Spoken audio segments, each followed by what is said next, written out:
Okay, here we are. Hello, Rebecca. Hi, how are you?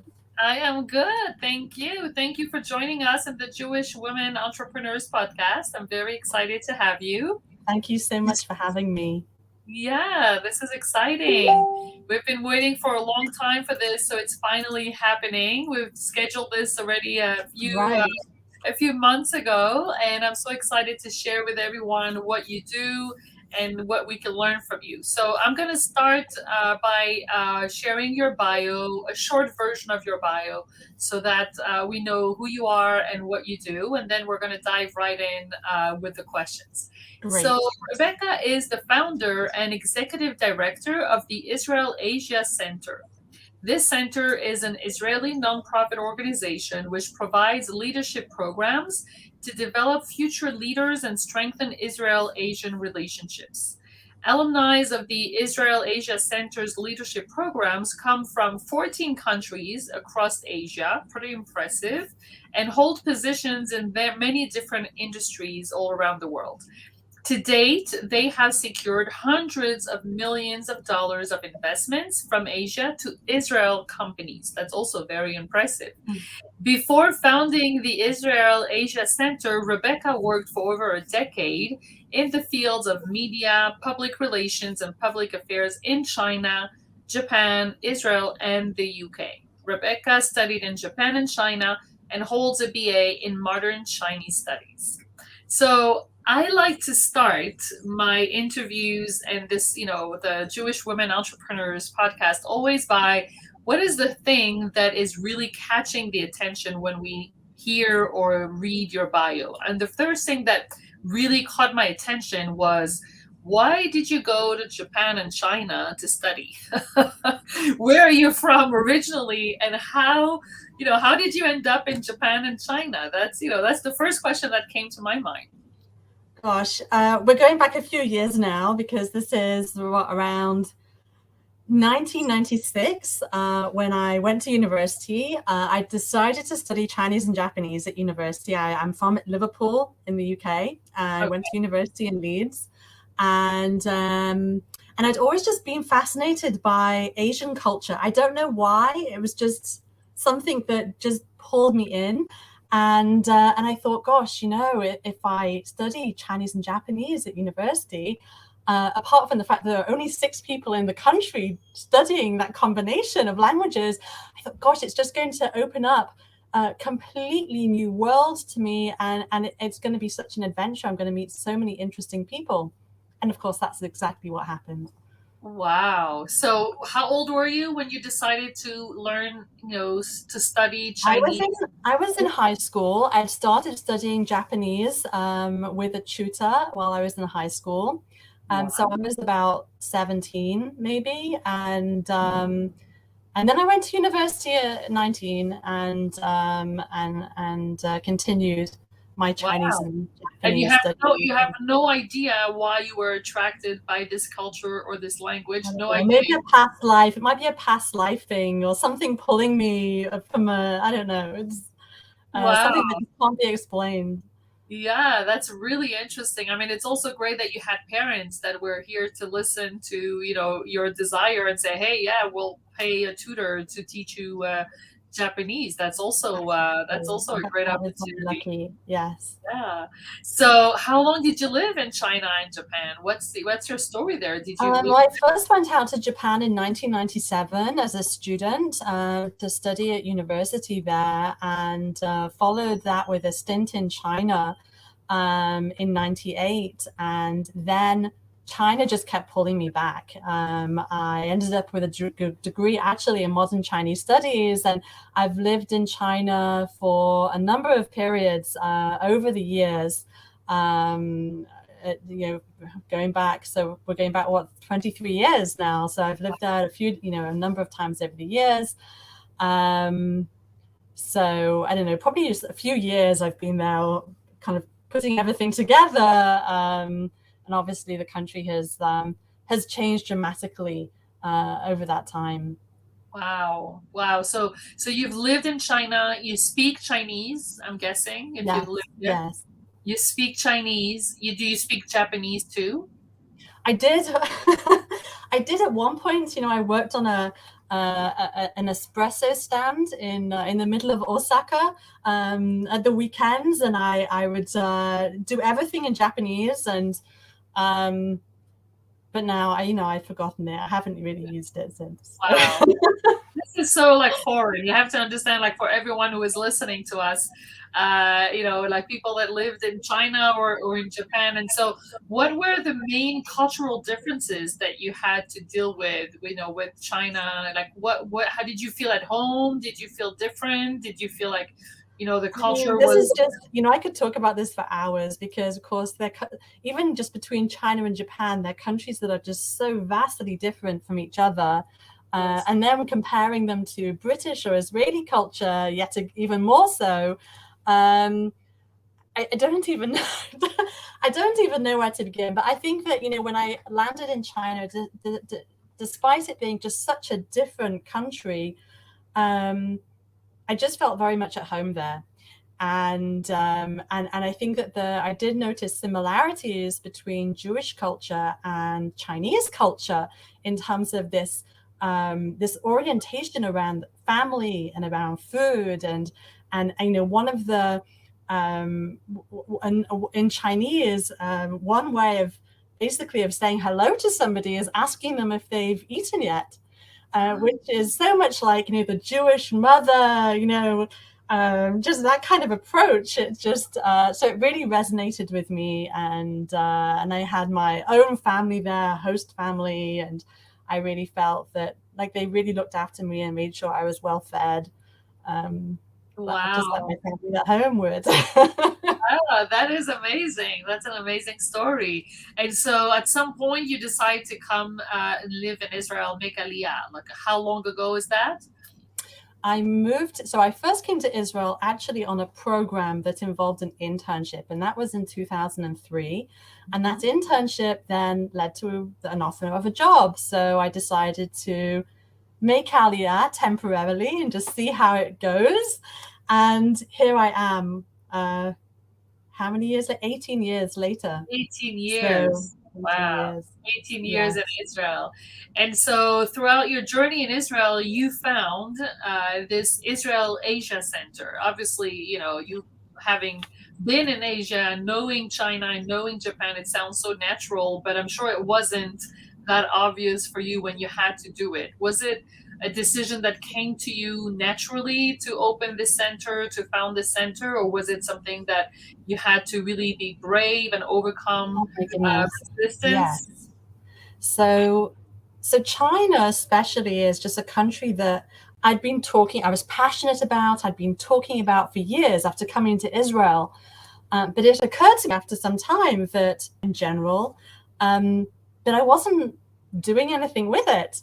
And it occurred to me that, if I didn't do something with it, it would just be an interesting part of my past and not part of my present and my future. And I was working in media and public relations mainly. And when the financial crisis hit, it really impacted the media industry. And I lost most of my work almost overnight. And then I started to think, well, maybe this is time to pivot and to think about doing something that connected Israel and China and other countries in Asia. So I went back to China for a bit, refamiliarized myself with China because it had been a few years since I'd been away. And that's really at the time where this idea behind the Israel Asia Center started to develop. And it really was a process of thinking through what could be done, what I personally could do, where I could add value. And it took a lot of people to help me through that process. I went through a program called Present Tense. It's a program for social entrepreneurs that helps them get their ventures up off the ground. And that was really a pivotal experience for me, just providing me with the confidence to take that leap and say, okay, this is what I'm doing. And I remember that one of the co-founders of Present Tense, Ariel Be'eri, he said to me, this at some point, this is going to have to stop being just a project, and you're going to have to become the executive director of this organization. And I said, I can't do that. And he said, you're already doing it. So I think, it was definitely, I think I had, I think a lot of doubts. There's a lot of self-doubts. So something that maybe, I've seen a lot of women face over the years, especially since doing this. I certainly had a lot myself of, whether I was qualified to do the work that I was already doing, and really constantly asking myself, am I the person to be doing this? And I think that's something that a lot of women tend to ask themselves, unfortunately. And it's but for the last 12 years, this is what I've been doing. So. Yeah, and listen, I mean, I totally agree with you. Obviously, yes, women are, more doubting themselves and more victim of what we call the imposter syndrome. Everyone has heard about that, and that's also one of the reasons why I started the Jewish Women Entrepreneurs Podcast, so that we can hear stories of people who did make the jump, who did dare, who did, really took risk, so that everyone can say, hey, if she did it, maybe I can do it too. Because I was listening to you before, and you were saying, like, I kept on talking about China, and then I realized that if I didn't do anything with it, nothing would happen. I'm sure that everyone who is listening to us has the same question. Everyone has one project, one idea, one dream, one thing that they want to do, that they wish they could do, that they talk about all the time. And then, and before, the difference between talking about it and doing it, that is exactly what is making the difference, right? So that's really brave that you decided to jump and take that leap of faith. Well, I think there were people who helped me along the way, and really helped me realize my potential, and also helped me just pointed out to me that I could do the things that I was already doing. And even asking for help and turning to experts and people, coaches, consultants, programs, whichever program it is also a sign of courage. It's also a sign of saying, I know that this dream is important enough for me to invest my time, my energy, my money, because I want to make this happen. And so even if people helped you, you were the one, that decided to go there and check it out and ask them for help. So that is the beginning of the leap of faith. It's definitely a leap of faith. So tell me, so you 12 years ago, you start the center, the Israel Asia Center. In the bio, we understand that we're talking about a leadership program. We're talking about alumni that are all over the world. But tell us a little bit more about what is your role in the organization, and what do you offer, and what is the result for people that go through your center? Yeah, so I'm the executive director of the organization. In terms of what we provide, how we strengthen Israel's relations with Asia. Well, first of all, let me just talk about what is Asia when I talk about Asia. Yes. So first of all, we deal with East, South, and Southeast Asia. So if you kind of draw a circle around, I've got a map. So here we go. If we draw a circle around India, where am I? Over here. And I'm looking at this backwards. I'm a mirror effect of me. All the way to Japan and down to Indonesia. So within that circle, there are more people living in that circle than anywhere else in the world outside of it. It is a wow. Right? 60% of the world's population live within that circle. No way. Okay. So that's the Asia we're dealing with. The 60%. That part of the world, it contains currently 3 out of the 10 of the world's largest economies. And by 2030, it's going to be 4 out of 5 of the world's largest economies. So they'll include China, India, Japan, and surprisingly, Indonesia. Which is on the radar. Of course, there are so many different ways in which, we as an organization and other organizations could be engaged in strengthening, this country's relationship with this strategically important region, politically, economically, and so on. But where I think we bring value to the table is through educational programs that bridge the knowledge and network gaps that exist between the people of Israel and the peoples of some of these countries in Asia. And we do this through two different kinds of programs, through public education and thought leadership events and briefings for journalists, for government officials, business leaders, heads of think tanks and universities here in Israel, helping them to better understand different trends and developments in Asia and where Israel fits into the picture. But the majority of our work is in leadership building and programs focused on building future leaders in Israel-Asia relations. So we've been running those programs for over 10 years now, about 11 years. As you mentioned, we've put people through our programs from 14 different countries, including countries that have no diplomatic ties with Israel, from a variety of sectors, from business, government, diplomacy, to education, culture, media, and those leaders then go on to be actually quite instrumental in shaping Israel's relations with their respective countries. And as you said, generating hundreds of millions of dollars of investment from Asia in the Israeli economy. So we run a range of leadership programs for slightly different target audiences, people at different levels of or stages of their careers. And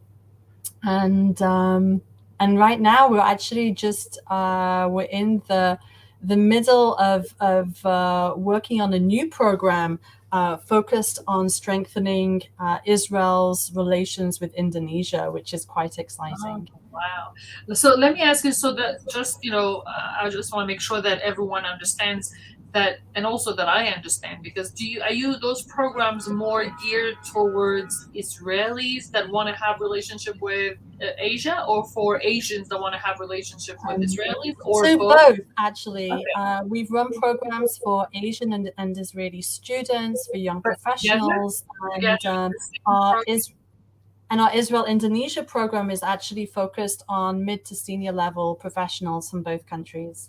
So it's professionals from both countries that come for the same program, and they learn about more about Israel for the Asian. They learn more about Asian for the Israelis, and so they exchange information. Like, how does it work? Yeah. So this current program between Israel and Indonesia, it brings together. It's all online. It brings together mid to senior level professionals for high level networking and partnership building, understanding each other's economies, their startup ecosystems, challenges they're facing in different sectors, and where the opportunities for co-innovation, partnership building, and investment lie, and then the how-to of actually how to build those partnerships and getting hands-on experience working together at developing solutions to specific challenges. I see.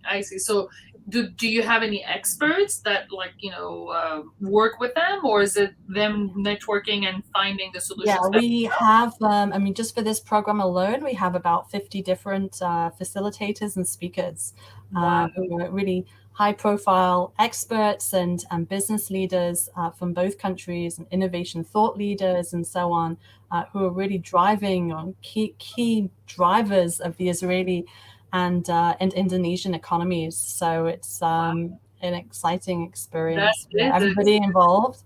Yeah, that is exciting. Yeah. And so you're talking a lot about leadership and leadership programs, and I want to ask you, what is the difference between leadership in Israel and leadership in Asia? I mean, we all know that it's different, but do you feel like there is a difference in the way that organization, manage their employees, or in the way that authority is regarded, or I mean, is there a different type of leadership in Israel and in Asia, and do you teach about that as well in your program? It's a really good question. I think there's no simple answer to that. I think, yes, the two, when I say the two cultures, when we're dealing with Israel and then lots of different cultures in Asia, and then each of those countries has a different approach to leadership and to getting things done. And I think there are a lot of differences, and a lot of what we do, yes, is focused on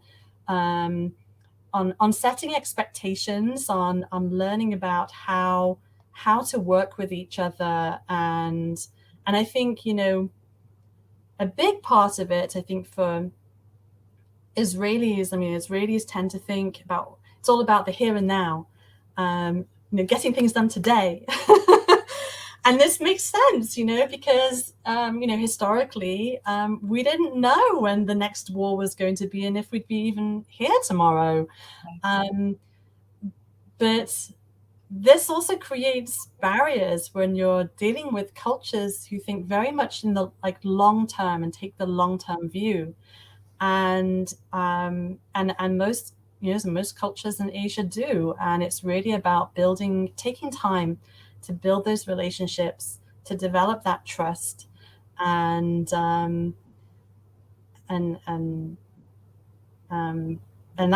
often where the misunderstanding. Yes, because, you know, Israelis are impatient and they want everything to happen now, and, you know, so that's just one example of different approaches. And I think, you know, ultimately the world and Asia are not going to adapt to Israel, however much we teach them about chutzpah and, you know, Israel needs to adapt to the rest of the world, and 60% of the population process. Right.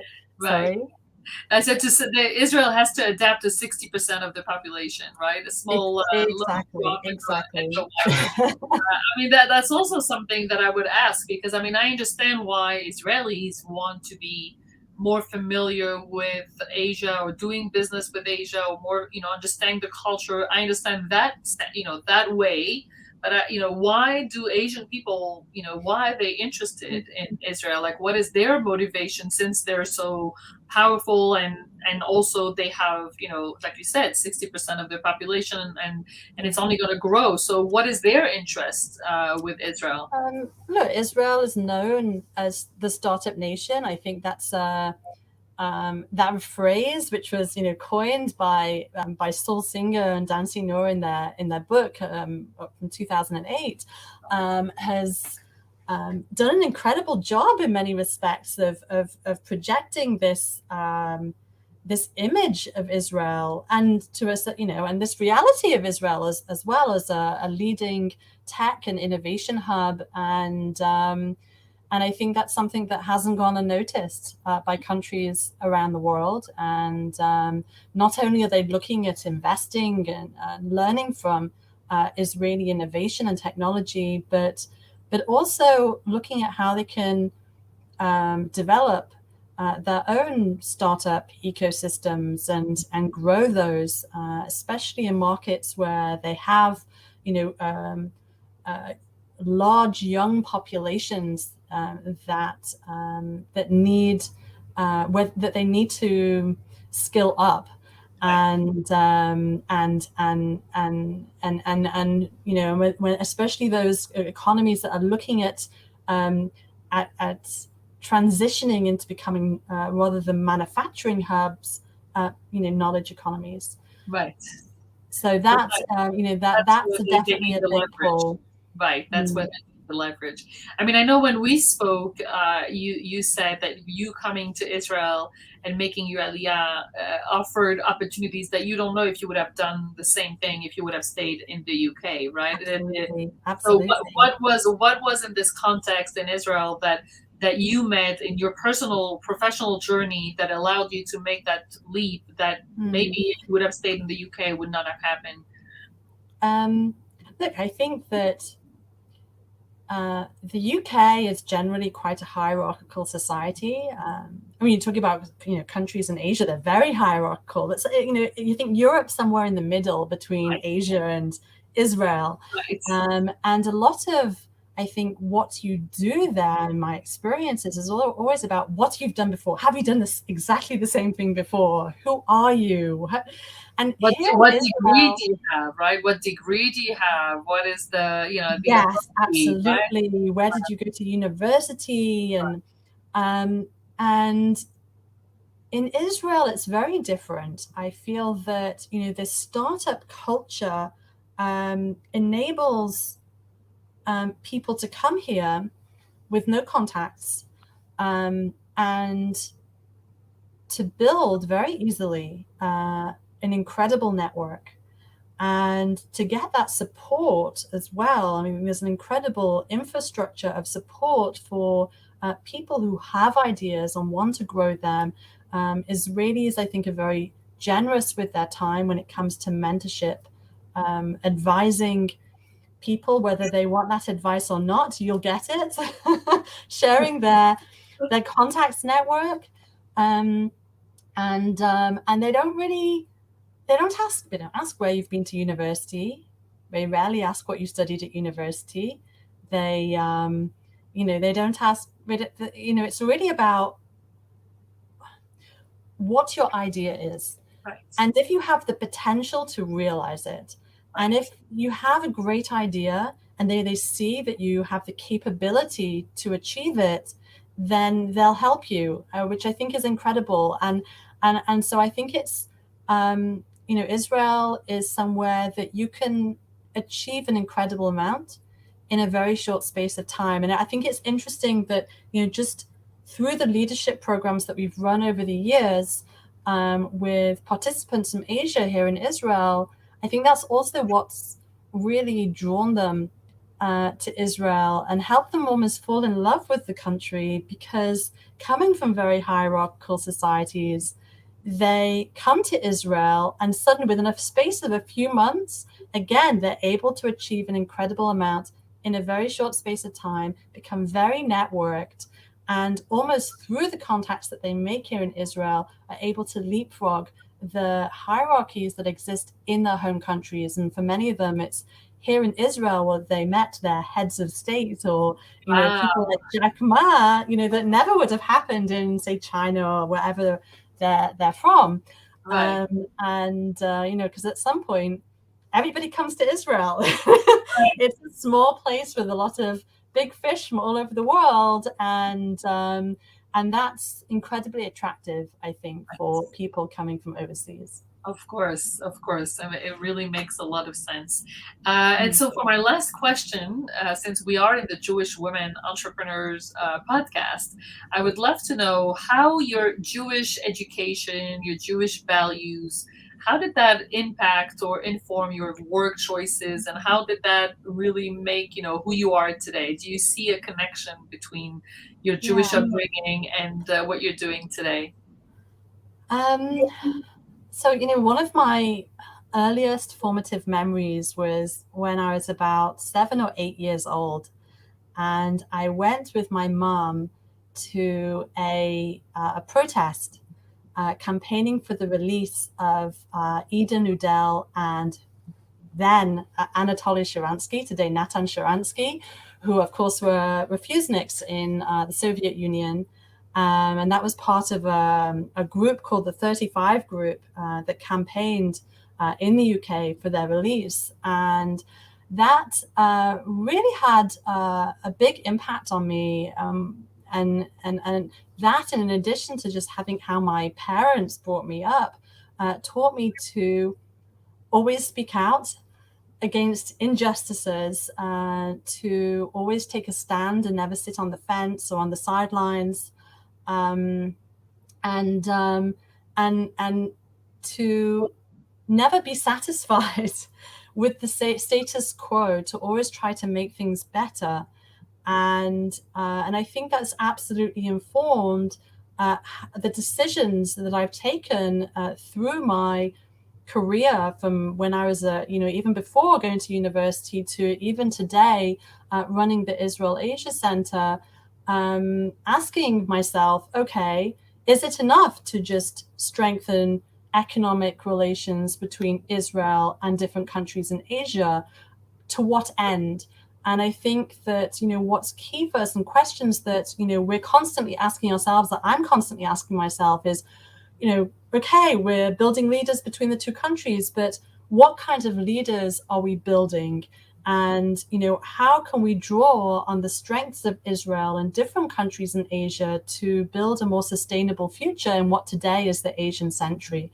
And I think that that's that question, is no more relevant or than today here, in the post-COVID or COVID era. Right. So you feel like this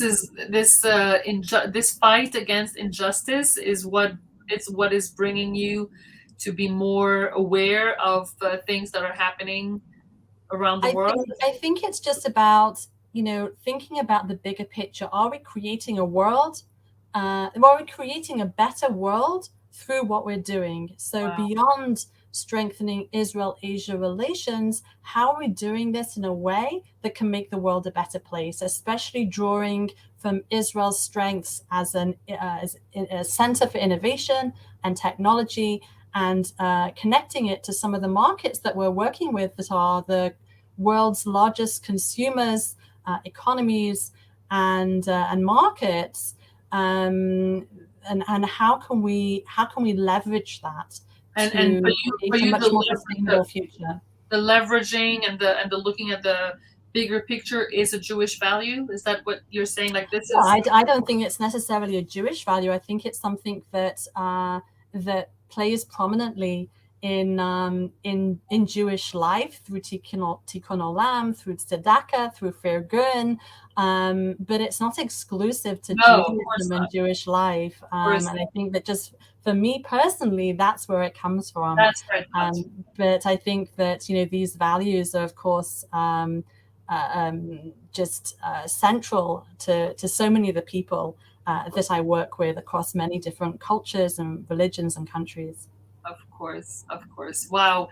Thank you so much, Rebecca. Thank you for sharing your journey, for sharing your achievement by taking this leap of faith and creating this center and actually helping so many people connect between different countries and really leveraging the leadership between those countries. So that's really amazing what you've been doing. Thank you for sharing that. And we'll share links to your center, to your website, so that people can go and look for more. And if you have one word of wisdom to finish the interview, please, if you want to share. Putting me on the spot. Well, it could be a small tip for people that do want to do business with Asia. We are talking to entrepreneurs. Think long term. Don't follow the current fads, and just keep an open mind and think about what's happening regionally and on a broader and long term, from a broader and long term perspective. And yeah. Okay, perfect. Thank you, Rebecca. Thank you, everyone. Thank you. And we will see you next week for another episode of the Jewish Women Entrepreneur. Thank you, everyone.